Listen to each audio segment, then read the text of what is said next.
আমি কি তোমার কাছে আসতে পারি? ছেলে উত্তর দিল, বাবা এটা ঠিক দেখা করার সময় না। বাবা বললেন, আমাকে কিছুক্ষণ সময় দাও, আমার 10 থেকে 15 মিনিট দরকার, শুধু এইটুকু সময় হলেই চলবে। চলো গাড়িতে করে বের হই, তোমার সাথে কিছু ব্যাপারে কথা আছে। ছেলে বেশ বিরক্ত হয়ে, ঠিক আছে। বাবা আসলেন এবং গাড়িতে উঠে ছেলেকে নিয়ে পার্কে গেলেন। ছেলে মহা বিরক্ত হয়ে বলল, এসব কি বাবা?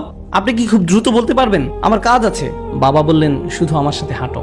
তারা হাঁটছিল এবং গাছের উপর একটি কাক দেখতে পেল। বাবা বললেন, বৎস এটা কি? তুমি কি সত্যিই জানতে চাও এটা কি?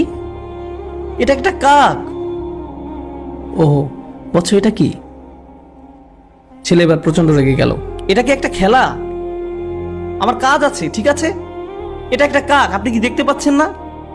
আমি গত মাসেও আপনাকে নতুন চশমা এনে দিয়েছি। আমার সাথে এমন কেন হচ্ছে? বাবা আপনি কেন এত জটিল?